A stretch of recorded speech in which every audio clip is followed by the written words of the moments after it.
Our airports are due for a makeover. Are we going to get back to our glory days? I believe that the deal has to be concluded one way or another.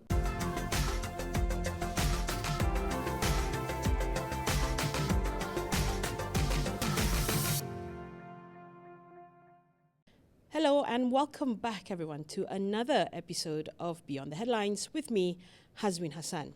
Today we are taking a deeper look into the much talked about privatisation of Malaysia Airports Holdings Bhd MAHB, where currently Khazanah Nasional Bhd and EPF-led consortium Gateway Development Alliance Sdn Bhd GDA appears to have succeeded in its bid to buy over the airport management company. This comes after the revision of the acceptance threshold of GDA's takeover offer to 85% from 90% originally. Additionally, another time extension for MAHB shareholders to accept the takeover offer was given, now extended from January 24th to February 4th. This marks the third extension and one that's unprecedented after the consortium had on January 15th extended the initial deadline from January 17th to January 24th. The question that still remains, though, is what's next for MAHB and its future owners? Will the deal finally close and the promised changes to MAHB-run airports, like the delayed Aerotrain repairs, once and for all be delivered? Also, later on in the show, we'll look back at some key highlights of Inauguration Monday in Washington, D.C., where Donald Trump was sworn in for a second term as the 47th President of the United States.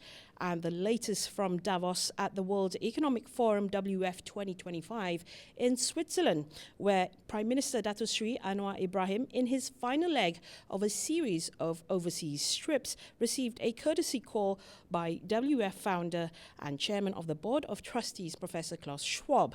But more on that later. Now, first up, MAHB.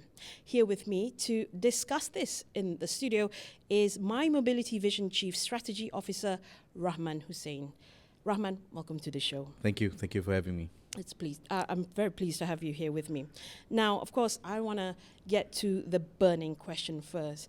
Numerous deadlines, acceptance threshold now lowered, and then 3 time extensions. Shareholders are now given till February 4th to accept the offer.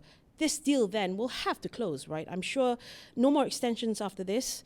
And after all, this is all unheard of. I must say this in any common exercise when you talk about M&A takeovers, more often than not, people trying to adhere to the deadlines. However, we're talking about MAHB, whereby MAHB is not just any other company. MAHB is a critical asset to the country. Primarily because of how it helps connectivity within the country, especially on how you connect Sabah, Sarawak, and with Semenanjung, Malaysia. I believe that the deal has to be concluded one way or another. And the reason why there's so much delay is because there's so many angles and there's so many players involved. And to a certain extent, I think there must be multiple consultation that has happened and multiple negotiation that has happened behind the scenes for it to be able to reach the stage of which it is today. However, there are still concerns that remains unresolved. It's very not clear. It's not even clear what's going to happen post-takeover. No one's talking about what's going to happen to minority stakeholders. No one's going to talk about, the relationship with the unions, the existing shareholders, the existing multiple stakeholders that they are currently engaged. No one's talking about that. However, I must commend that the government actually listened in terms of the proposed cap table where Khazanah and EPF decided to combine, have a 70% control over MAHB. That is commendable. I mean, we've all heard many cry outs in the sense that, do we want to sell MAHB, a strategic asset, to a foreign co and so on and so forth? I guess it comes back to the argument where the people obviously who are for the takeover are saying that it's necessary to do a major overhaul and a cleanup of the way airports are run here. So what's first then? What specific benefits does the purchaser, GDA, expect from making MAHB private, apart from, well, the obvious will be addressing inefficiencies, but what else are they going to bring to the table in terms of the cleanup and the overhaul here? I think one of the key reasons why people like privatization is the faster decision-making time. Right? Because when you're a public entity, you've got to, public listed co, you've got to go through this whole regulatory and oversight processes. And that requires a considerable amount of time, especially when you talk about spending a huge amount of money. Right? It has been reported that MAHB is have to spend anything between 5 to 7 billion in the next couple of years to improve the infrastructure of our airports. And I must say, our airports are due for makeover. The aero train notwithstanding, that's a different ball game altogether. And then the second thing is the private sector efficiency. I mean, those who are for the merger and for the takeover have always and often cited this whole idea and this whole notion that when you take it private, it's easier to be more efficient, to cut costs, to cut time, to actually execute certain matters. But we must also consider another angle. When you talk about private efficiency, when you talk about private funding, when you talk about profit run privately, a profit-making company run privately, you must also look at it from a socio-economic impact and from a national standpoint. Because generally, when it's a profit-driven, it's purely profit-driven, then your rural connectivity or certain airports which does not bring big profit to MAHB will then have a higher possibility of being, okay, let's just keep that on the side for now, keep that as a work in progress, and let's focus on those that are making us money and that has the potential to make more money for MAHB. Now, when you look at it from that angle, then you realize that, okay, so what's going to happen to the rural connectivity, number one? And the second thing is, what's going to happen to the national agenda about using airspace and MAHB being one of the primary connector between Sabah, Sarawak, the rural areas, and the more advanced areas in the country? What about then, in terms of protecting the interests of minorities, right? In this case, the minority shareholders here. And there has been a lot of noise, and understandably so, because of the lack of maybe time given or consideration given to them to make a decision. So how does GDA plan to balance national interests with their expectations, minority expectations of shareholders here post-privatization? I can't answer for GDA, but from the way I look at it, is GDA must be very clear and upfront about what's going to happen after. If you're talking about a normal, to a certain extent, any M&A or any change management exercise within an organization, communicating what's going to happen after this, especially it's very important that GDA comes out. Look, in the next 100 days, these are the things that's going to change, right? And sadly, you don't see that, right? You've seen a lot of noise or how much value we're going to bring in, how much investment are we going to bring in, what's going to happen, but no one talks about, okay, but is the current talent pool going to be X? Or how are you going when you say you want to be cost effective? Are jobs still on the table, or are jobs going to be reduced? Are positions? There are a lot of considerations. And you spoke about minority shareholders, and I don't think minority shareholders today are being consulted in the sense that, okay, this is what's going to happen to your shares, post merger and whatnot. Yes, the price of 11 ringgit is a 22% increment of the premium. However, the lack of clarity of what's going to happen, at this point in time, would like to suggest to GDA to actually, look, let's do a post-merger oversight committee, right? And include representation from the minority shareholder to sit on that committee and to ensure that, decision-making that happens post-merger has proper representation for everyone. Okay. Now, talking about the implications from this privatization exercise, well, number one, obviously going to be delisted. So how significant is the delisting of MAHB from the Bursa in terms of its impact on the Malaysian stock market? I mean, to a certain extent, I think it will cause a ripple within the stock market. However, if we were to look at it from an MAHB angle, now the MAHB is freed from the pressure of delivering every quarter. Now MAHB, to a certain extent, has more room to actually look at long-term growth plans, right? Rather than year after year, grappling with these questions: how do I deliver shareholder value? Right, and now there is an opportunity to look. Okay, you know what? Let's do an initiative or a program. That we will only be able to see return in the next 5 years or the next 10 years, and I think it's that in itself presents as an opportunity. However, there are challenges. When you delist and you take it private, that means the public has no way of knowing how how are you financially, how is the decision making process done, and what are the oversight, how many oversight committees are there, and what kind of governance structure have you put in place, right? And that to me is a bigger question to ask, rather than will this impact Bursa. Of course it's going to impact Bursa, but if there is no proper governance structure, no oversight committee, and there's no post-merger clarity on what's going to happen, I think that in its own accord is presents itself as a bigger risk and impact towards the economy and the country. Right. And I think that's the sort of criticism leveled against this exercise, because there have also been people who said, critics of this merger, saying that it undermines MAHB as a significant part of our country's assets. So, what do you have to say about that? Does it undervalue at all? I think when people talk about it undervalues, we've got to see it from two angles.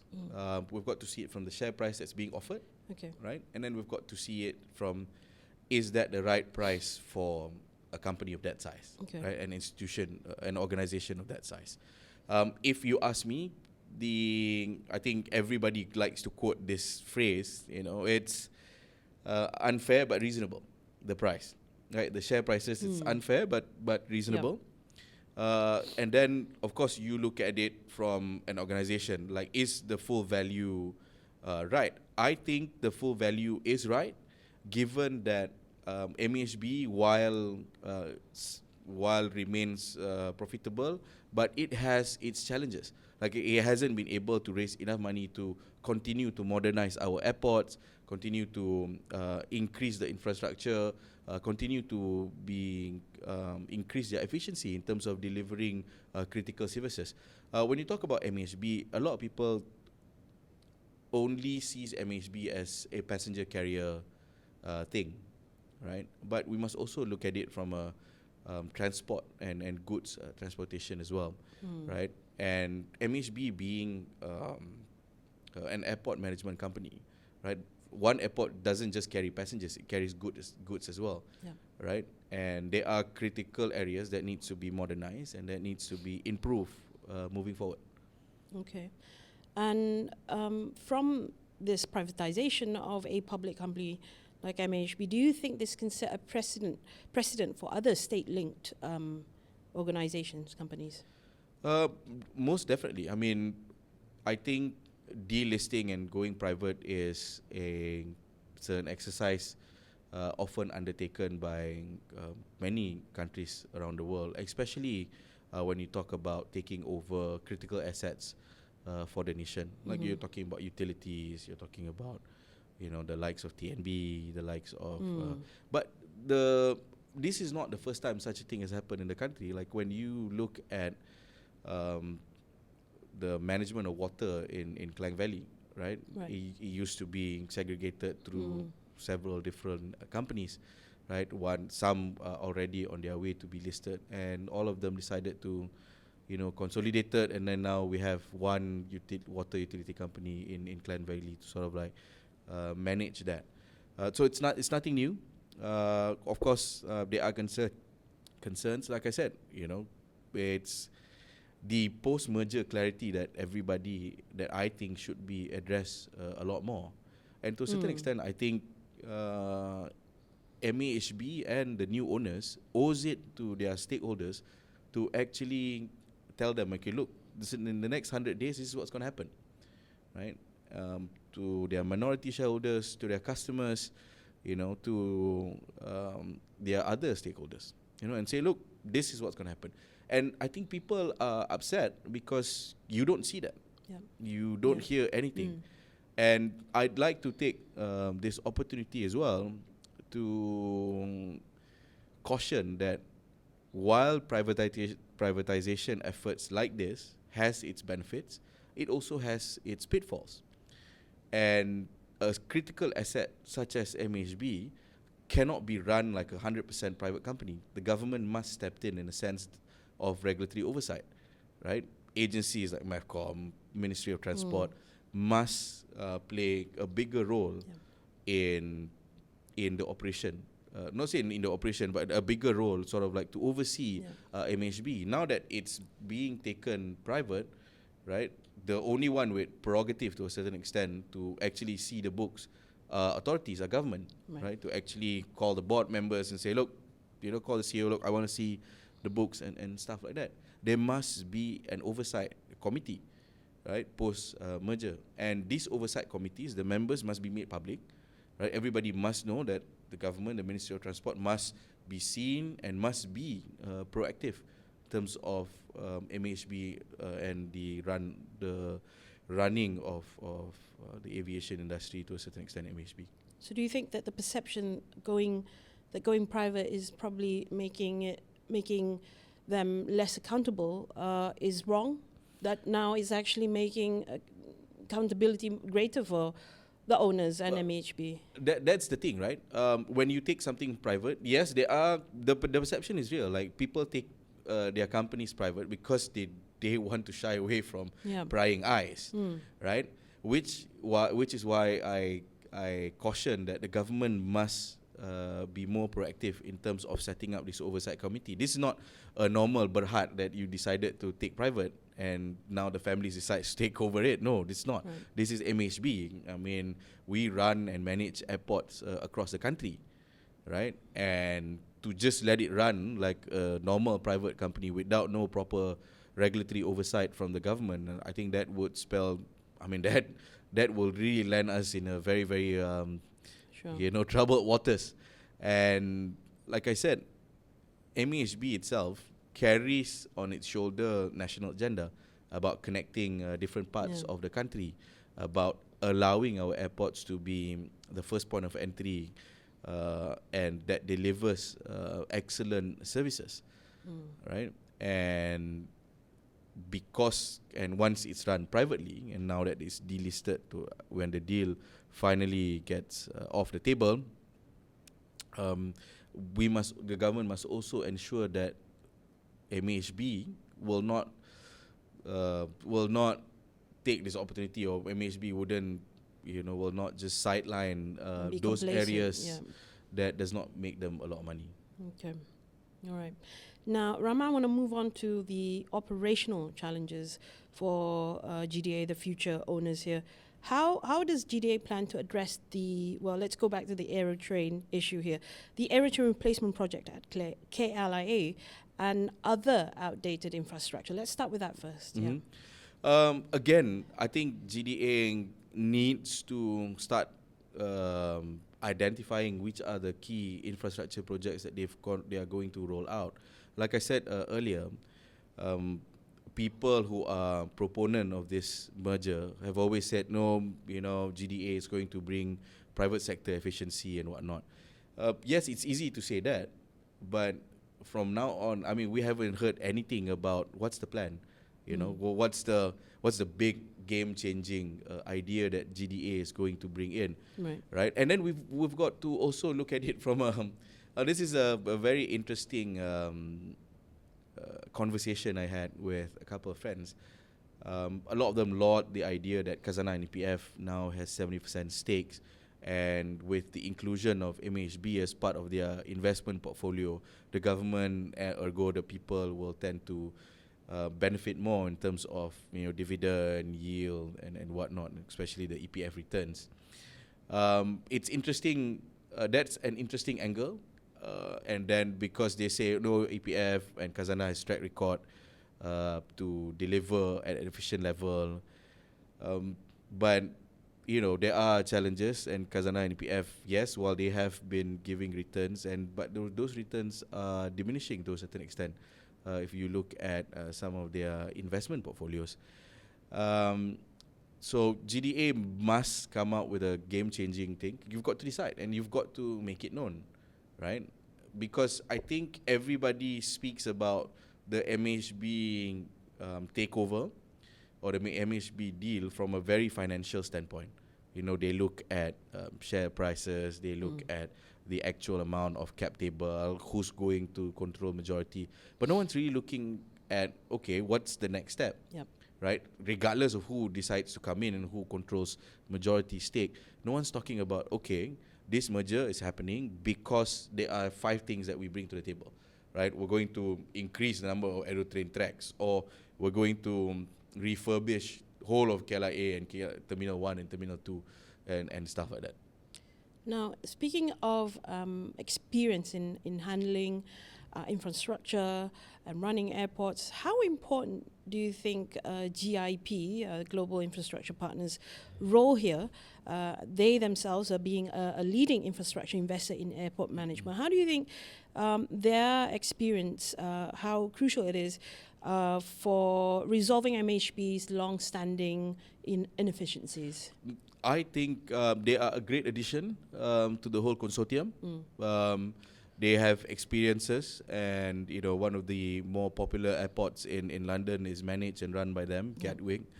I think they will help MHB to solve not just the inefficiency thing, but to solve the forward plans. Like how do you plan? Okay, this is what's going to happen. Again, the crux of the matter is, what's the plan, right? Nobody talks about the plan. Everybody talks about, okay, there's this consortium. The consortium's going to take over and delist MHB, right? But no one talks about the plan. I mean, even with the inclusion of an organization like GIP, right? No one talks about, okay, so what's the plan, right? Yes, they bring expertise. So, but what's the plan? No one talks about post-merger. No one talks about. You see, here is what I find interesting. Any change management theory or any change management exercise always start with, here's what's going to happen after the exercise, right? And globally, and even in Malaysia, you see ministers and chief ministers rolling out, oh, here's my 100-day achievement, here's the 100-day plan and whatnot, right? But you don't see that from GDA, right? Even to a certain extent, Khazanah, EPF, they all have that. Every time they change a CEO or an MD, everybody starts with, look, here's what's going to happen in the next 100 days, right? Judge my performance, my ability based on these 100 days, and then we start moving forward, right? But in this MAHB deal, no one talks about it, right? No one tells us and tells the minority shareholder, okay, guys, for the next 100 days, this is what's going to happen.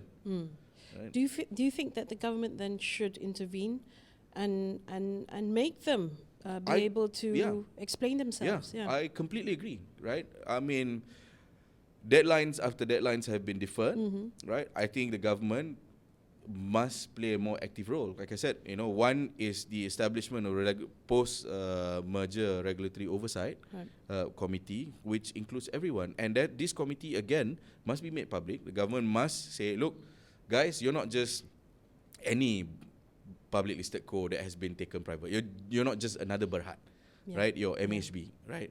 There are policies in place and RMKs that requires active involvement of MHB, right?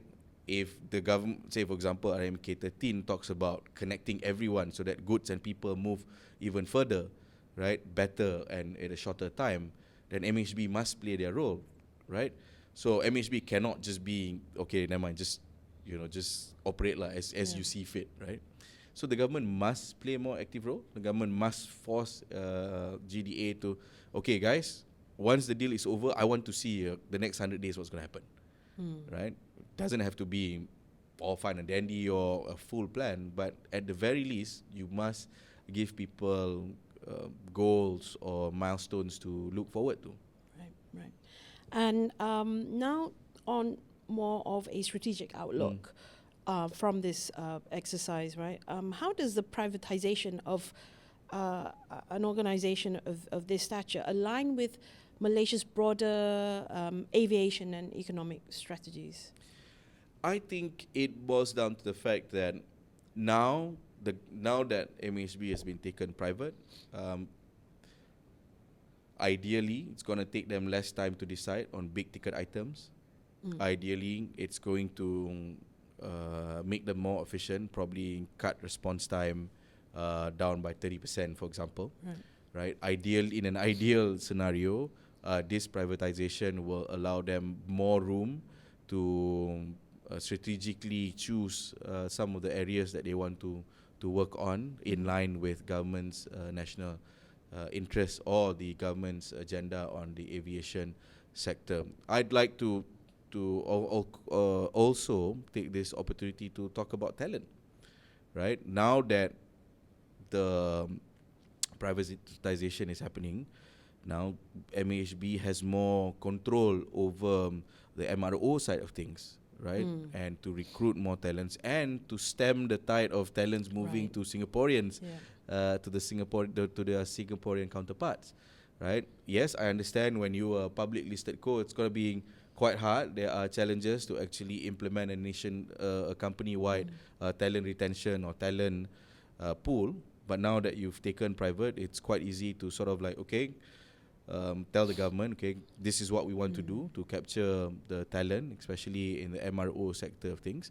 And then the government says, okay, this is in line with our labour policies. These are our labour targets that we want to set. Right? This will allow them that sort of like flexibility. Okay. Do you think there are any regulatory hurdles or concerns, perhaps from the SC regarding revised terms of this exercise? I can't answer that for sure, but I am sure SC will call upon everyone involved to sort of like, okay, guys, tell me what's going on, right? Now that it's unheard of that you can sort of like from 90% threshold to actually lower it down to 85%. Even then, you're still asking for a deferred date. I think that's the answer to the question, whether or not SC. I think SC will step in to a certain extent to seek clarity, but I suppose that is for SC's. It's SC's call regarding the deal. Okay. Moving on to perhaps the last part of our discussion today, I want to talk about more of a historical context and future prospects for MHB. In comparison, right, how does MHB compare to similar takeovers in Malaysia, such as Hovid Berhad's privatisation? Can you draw any parallels? I think if you were to look at it from a corporate exercise, I mean, they're very similar in the sense, but MHB is unique, right? MHB carries on its shoulder the hopes and dreams of many Malaysians who wants to remain connected, right? It carries upon its shoulder the responsibility of delivering world-class experience to people, and when it comes to air freight, right? Moving goods using air, right? So MHB is not just any company, right? And when you talk about Hovid and similar exercise that has happened, like I said, from a corporate standpoint, yes, they're similar, but MHB carries on its shoulder a lot of responsibility, right? And to a certain extent, it requires really, really strong oversight from the government to make sure that, yes, you're a private entity, you can run things your way, you can run things the way you see fit, but the government must be able, there must be a mechanism of sort for the government to actually say, hey, I think you're missing the point here. Maybe you'd like to reconsider, right? And this kind of mechanism and model works very, very well in Heathrow, right? If you were to look at Heathrow, yes, it's a privately owned airport, but with very, very strong regulatory oversight from the government. So I think that's the sort of like mechanism we're looking at with MAHB. I believe and I hope that the Ministry of Transport, MAHB and other similar agencies will play their roles to the best of their abilities. Right. And finally, Rahman, long-term goals, right? Beyond just the first 100 days, what does the consortium do? What do they have envisioned for MAHB's role in both regional and global aviation? I mean, again, you're comparing the standards to Heathrow Airport. Are we going to get back to our glory days? I mean, for instance, KLIA one at least. The heyday has long been over with. Long gone. Let's just admit that. Put that out of the way. But how can we get back to our glory days? I think we can. I completely believe we can. And I think that's one of the primary factors of why the privatization happens. Because it will require an immense amount of capital. Let's not talk about the aerotrain, right? Okay. Let's talk about, just changing the whole carpet system in KLIA 1, right? That alone will require quite a number of capital, right? And let's not talk about the lightings. Let's not talk about the whole changing the design and making sure that travelers at the airport enjoys a seamless traveling experience. That requires a big overhaul, and I think KLIA 1 to a certain extent, MAHB is looking to at least allow or to cater up to 75 million passengers in the next 10 years. Right, we've got to look at it. And next year is Visit Malaysia Year 2026, where the government has said, look, we're going to expect at least 30-odd million travellers. Right. At the rate our KLIA Terminal 1 and 2 is, I don't think we have capacity to cater to 30 million passengers. And not just KLIA Terminal 1 and 2, but then we must also look at airports such as Penang. We must also look at Langkawi. Must also look at KK, Kuching. These are hubs that are important in terms of not just tourism, but in terms of just moving people and goods around. Right. And MAHB must set their sight on improving those hubs like Senai. Right. These are important airports that has to be looked into, and it require a lot of capital expenditure. Right. And I think the privatization exercise will work towards answering the needs of the capital needs to refurbish and hopefully, bring us back to our glory days where KLIA, is not the 8th worst airport in the world.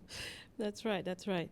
Well, I for one am hoping for the best out of this exercise, and obviously the deal has to close. It has to close. I mean, for February 4th has to be the last deadline. Yeah. Because I am a firm believer that you've got to decide. That's right? True, You don't have time to worry about, is my decision bad or good, but decide. You can't keep, dragging everyone, through this undetermined time. Right. That's right.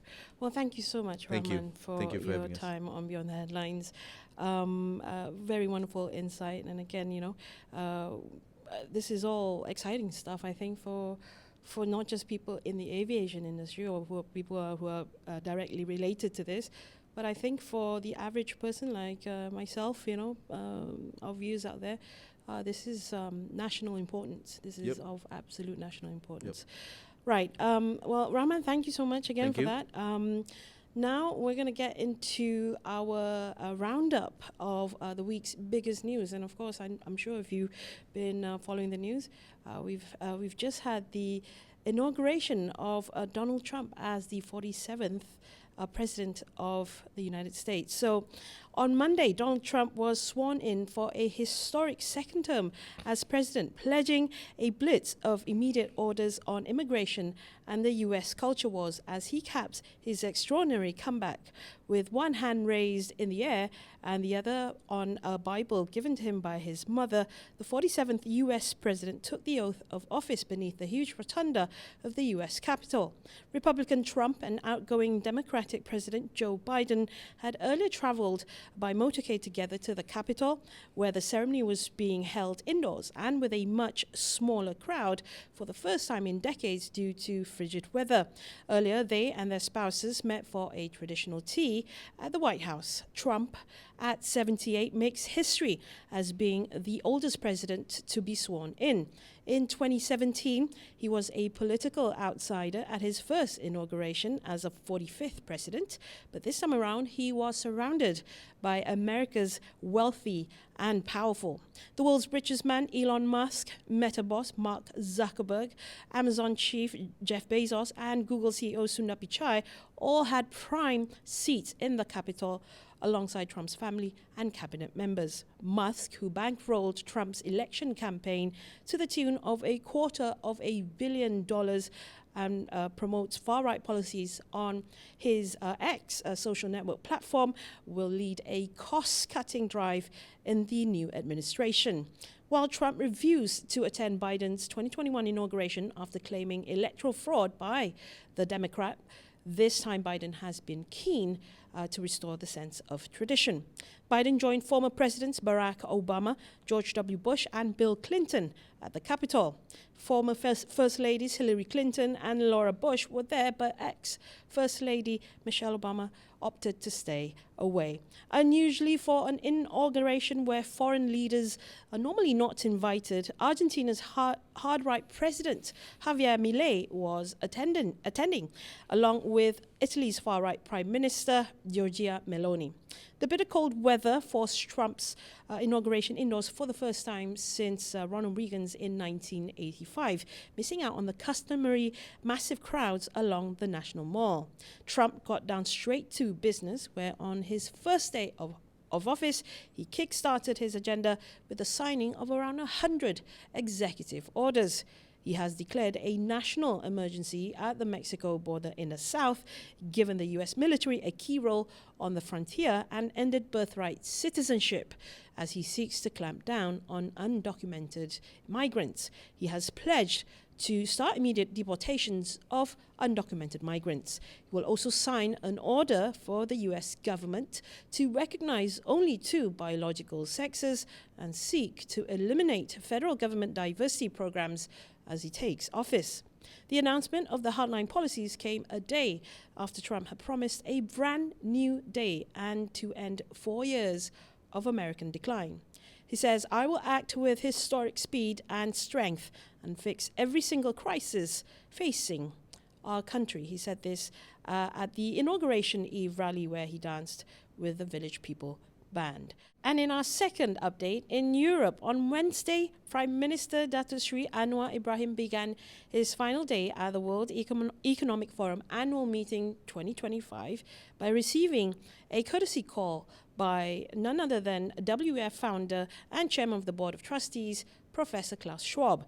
The Prime Minister, who was on a 3-day working visit in Davos, Switzerland, to attend the summit, then engaged in a one-on-one exclusive dialogue with the forum's leadership entitled A Conversation with Anwar Ibrahim. He also participated in the informal gathering of the WEF leaders luncheon and then delivered a keynote address during an ASEAN plenary entitled Even Stronger Together, where he discussed the priorities of the ASEAN-Malaysia Chairmanship 2025 and ASEAN's important role in shaping the global economic landscape.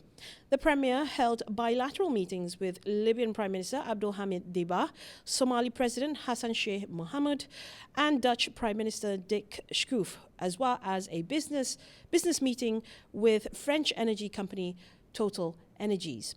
The meeting with Schoof in this Swiss alpine town concludes his back-to-back working visits to 4 countries, which kicked off with the United Arab Emirates on January 12th, followed by the United Kingdom on January 15th, and Belgium on January 19th. Well, that's pretty much all the week's latest updates and roundouts of all the biggest news that's happened this week. And once again, I'd like to take this opportunity before we end our show to thank my in-studio guest, Rahman Hussain, My Mobility Vision CSO, for making time for us today. Thank you. Thank you for having me. And looking forward to having you on back soon again. Thank you. Perhaps something a bit more lighter? Lighter and maybe a follow-up of how things are going for MAHB. Interesting. Once it goes through, of course. Well, again, thank you so much, thank you. Rahman. Thank you, everyone. It's been a pleasure. Now, those of you watching, thank you so much for staying loyal to us. Of course, if you enjoyed this episode, as always, please do hit that like button and subscribe to our channel, the channel that you're watching this episode right now, at NST Online. Don't forget to also follow us on all our social media platforms. We're on Facebook, Instagram, and X to get all the latest news and updates, of course. That's all for now. I'm Hazwin Hassan. Thank you so much for watching. Till next time, it's goodbye.